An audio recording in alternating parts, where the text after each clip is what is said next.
नाजरीन, इमेजिन कीजिए एक दिन सुबह आपकी आंख खुले और आप काम करने के लिए रेडी होने लगे। काम के लिए आपको ऑफिस नहीं जाना, बल्कि आपको जाना है जमीन के चारों तरफ चक्कर काट रहे ऑर्बिटल स्टेशन में। आपके लिए आपका नाश्ता कोई इंसान तैयार नहीं करता, बल्कि रोबोटिक असिस्टेंट आप तक पहुंचाते हैं। काम खत्म करने के बाद कुछ ही मिनट्स में फ्लाई करके आप अपने घर पहुंचते हैं।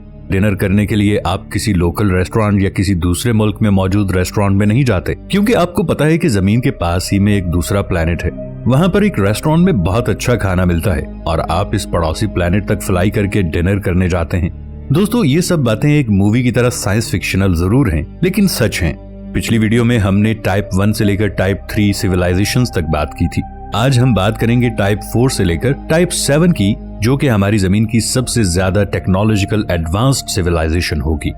दोस्तों, वीडियो में आगे बढ़ने से पहले पाकिस्तान के सबसे बड़े साइंटिफिक चैनल इफ टीवी को सब्सक्राइब कर लें और साथ मौजूद बेल आइकॉन को भी दबा दें, ताकि हमारी आने वाली वीडियोस आप तक बर वक्त पहुंचती रहें।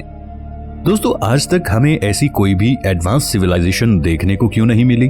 तो इसकी दो बड़ी वजहें हो सकती हैं। पहली ये कि अभी तक कोई भी सिविलाइजेशन इतनी टेक्नोलॉजिकल एडवांस हो ही नहीं पाई कि वो टाइप 3 बन पाए। दूसरी एक्सप्लेनेशन ये कहती है कि हमारे यूनिवर्स में काफी सारी टाइप 3 सिविलाइजेशंस हो सकती हैं, लेकिन वो इतनी ज्यादा एडवांस्ड हैं कि उनका हमसे छुपे रहना उनके लिए एक बहुत ही छोटी सी बात है। तो नाजरीन, जब तक हमें उनके बारे में पता चलेगा तब तक वो और भी ज्यादा एडवांस्ड हो चुके होंगे और शायद वो हमें भी अपने कब्जे में कर लेंगे। ऐसी सिविलाइजेशंस धीरे धीरे अपने आसपास की दूसरी गैलेक्सीज को भी अपने कब्जे में करने की तैयारी कर रही होंगी। उनके पास बहुत स्पीड से चलने वाले स्पेस क्राफ्ट्स होंगे और उन्होंने वर्म होल्स जैसी चीजों को भी पूरे तरीके से अपने कंट्रोल में कर लिया होगा, जिससे उनके लिए स्पेस में ट्रैवल करना काफी ज्यादा आसान हो चुका होगा। लेकिन क्या कोई सिविलाइजेशन इससे भी ज्यादा पावरफुल हो सकती है? तो इसका जवाब है हाँ, टाइप 4 सिविलाइजेशन। दोस्तों, टाइप 4 जो अपनी ही गैलेक्सी पर नहीं बल्कि पूरी यूनिवर्स की सारी गैलेक्सीज पर कब्जा करने के काबिल होगी। इनके पास एनर्जी की कोई कमी नहीं होगी। उस वक्त तक हम इंसान नहीं रहेंगे, बल्कि हम साइबॉर्ग्स बन चुके होंगे। ये ऐसे क्रिएचर होते हैं जो होते तो इंसान ही हैं, लेकिन उनके अंदर काफी सारी रोबोट वाली एबिलिटीज आ जाती हैं। स्पेस और टाइम उनके लिए बच्चों का खेल होगा और टाइम ट्रेवल करना भी उनके लिए कोई बड़ी बात नहीं होगी। ये सिविलाइजेशन यूनिवर्स में मौजूद हर टाइप 1, टाइप 2 और टाइप 3 सिविलाइजेशन को अपने कब्जे में करके उन्हें भी अपने साथ ही शामिल कर लेंगे। Type 5 civilisation. दोस्तों, टाइप 5 हमारे यूनिवर्स के बाहर जितने भी और यूनिवर्स मौजूद हैं उन सब पर कब्जा कर लेगी और उन सब यूनिवर्स से निकलने वाली एनर्जी उन्हीं के इस्तेमाल में आ रही होगी। उनके लिए प्लैनेट्स और स्टार्स बिल्कुल बच्चों के बॉल के बराबर होंगे, जिन्हें ये जब चाहें तबाह कर सकेंगे। उनके पास ऐसी पावर होगी जिसकी मदद से वो वक्त में पीछे जाकर आज तक जो कुछ हो चुका है वो सब देखने के काबिल होंगे। उस वक्त तक इंसानों का नामो निशान तक मिट चुका होगा, क्योंकि उस वक्त सिर्फ रोबोट्स ही हर जगह राज कर रहे होंगे। Type 7 civilisation. दोस्तों, टाइप 7 हमारी लिस्ट की आखिरी सिविलाइजेशन है और इसके बाद इंसानों की इमेजिनेशन तक खत्म हो जाती है। इसे ओमेगा सिविलाइजेशन भी कहा जाता है। इन क्रिएचर्स के पास ट्रू इमॉर्टैलिटी होगी, यानी इनका मरना नामुमकिन होगा। वो तब तक नहीं मरेंगे जब तक जमीन व आसमान की हर चीज तबाह नहीं हो जाती, मतलब कयामत नहीं आ जाती।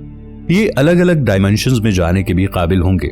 ये अपने आप से नए पार्टिकल्स को जन्म दे पाएंगे और हर इंसान के हर एक एटम तक को ये मॉडिफाई करने की ताकत रखेंगे। इन क्रिएचर्स के लिए अपने साइज को प्लैनेट के बराबर का करना और एटम जितना छोटा करना एक बहुत ही आसान बात होगी। आपको ये सब सुनने में बहुत ही ज्यादा इंटरेस्टिंग लग रहा होगा, मगर हकीकत में ये सब एक दिन होगा।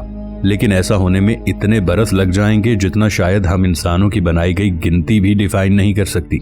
उस लेवल तक पहुंचने के लिए हम इंसानों को 10 डिकिलियन ईयर्स का वक्त लगेगा, जो कि एक बहुत बहुत बहुत बड़ा नंबर है। लेकिन आखिर हमें इन सब चीजों के बारे में फिक्र करने की क्या जरूरत है? भले ही ये हमें अभी साइंस फिक्शन लगे, लेकिन इस बात को मानकर बैठ जाना कि हमारे यूनिवर्स में और कोई भी सिविलाइजेशन नहीं है, ये बिल्कुल बेवकूफी वाली बात होगी। नाजरीन, नासा अभी तक 4000 से ज्यादा ऐसे एक्सोप्लैनेट ढूंढ चुका है जहां पर लाइफ मौजूद होने की स्ट्रॉन्ग पॉसिबिलिटीज हैं। और ये बात भी ध्यान में रहे कि ये सिर्फ हमारी गैलेक्सी का ही डेटा है। हमारे यूनिवर्स में तो खरबों गैलेक्सीज मौजूद हैं और इनमें अरबों खरबों प्लैनेट्स मौजूद हैं जिन पर लाइफ के होने के पूरे चांसेस हैं। रॉबिन हेंसन नाम के एक साइंटिस्ट ने भी कहा था कि ऐसा सोचना बिल्कुल बेवकूफी है कि हम इंसान इस पूरे यूनिवर्स में बहुत ही यूनिक हैं। हम इंसान यूनिवर्स को अभी तक सिर्फ 5% ही डिस्कवर कर पाए हैं। हमारे जैसी न जाने कितनी सारी सिविलाइजेशंस इस यूनिवर्स में मौजूद होंगी। अगर हम तेजी से टेक्नोलॉजी को डेवलप नहीं करते तो वो लोग हमसे आगे निकल जाएंगे और हम इंसान धीरे धीरे इस रेस में पीछे रह जाएंगे। एक वक्त ऐसा भी आएगा जब हम इंसानों के रहने के लिए भी जगह बाकी नहीं बचेगी, क्योंकि बाकी सारी सिविलाइजेशंस प्लैनेट्स पर कब्जा कर चुकी होंगी।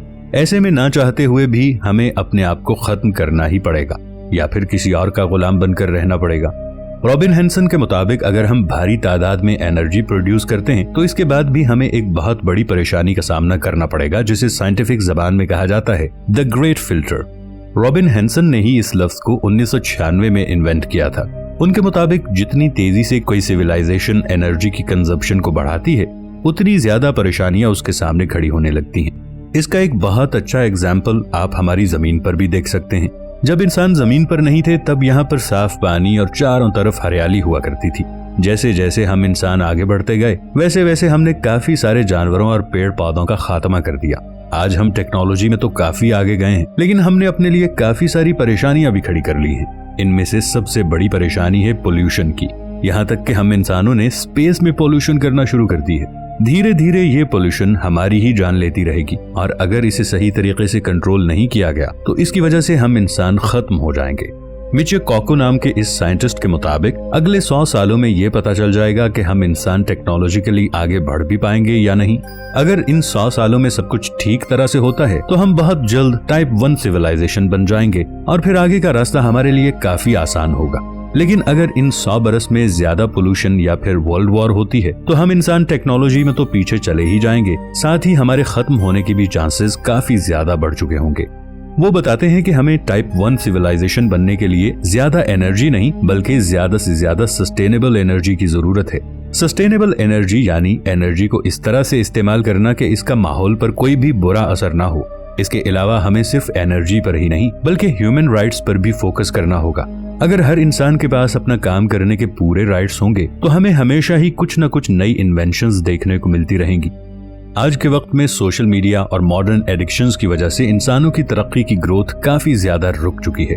पहले के वक्त में हमें इतने सारे साइंटिस्ट और इन्वेंटर्स देखने को मिलते थे, लेकिन आज हमें ऐसा कहीं भी देखने को नहीं मिलता, क्योंकि ये जनरेशन ही पूरे तरीके से डाइवर्टेड है।